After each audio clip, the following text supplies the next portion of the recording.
After a bit of messing around with Archon Hunt assassination, I may have found a twist that will change my loadout for that third mission. See, with Veilbreaker update, headshot multiplier has been increased to 3x. With Deadhead Arcane, you get 3.9, and that's all additive bonus. There is a frame with multiplicative bonus to headshots, meaning that it takes that 3.9x that we have and multiplies the total value depending on ability strength.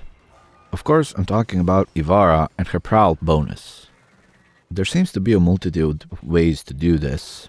I did it with about 230% total ability strength on Ivara, and the rest of the build is a bit more efficiency oriented. Arcane Rage appears to be needed for that, to one-shot second stage of Archon fight, but since I use Dispensary in my loadout, you can swap that out for some damage buffs like Eclipse, Roar, Zata's Whisper, whichever one you fancy. Empowered Quiver might help you, as it's already making use of what Ivara has by default. It's up to you what you mix with those damage modifiers. To get it to one-shot second stage, it should be pretty easy with all that Ivara offers. Preparation for energy is also not a bad idea if you're just speedrunning this. That's why you see Arcane Consequence in there. Been running that quite a few runs by now.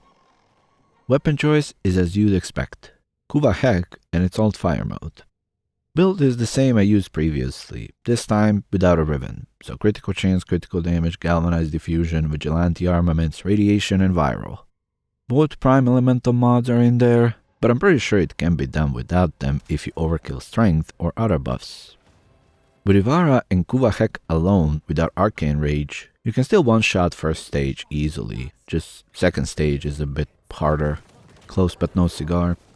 So either Arcane Rage or some multiplicative damage buff from Helminth seems to be needed. Or if you have a Riven for Hek, then math changes for sure.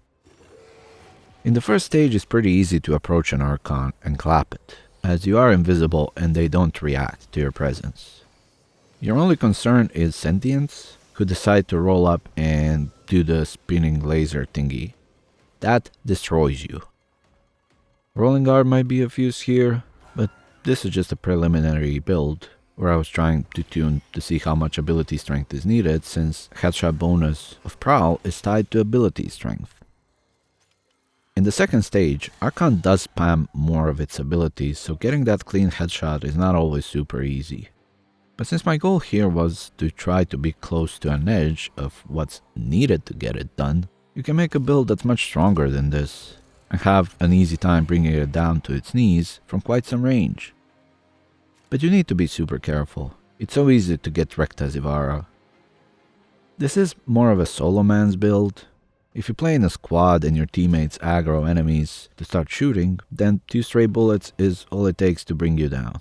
Also, that would easily trigger Sentients to do their spinbot attacks, and you see how this can be rough.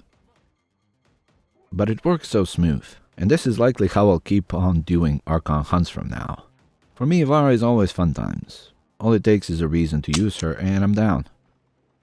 Let me know what kinds of combinations you use to do this. Thank you for watching, subscribe to help the channel grow, and I'll see you in the next one.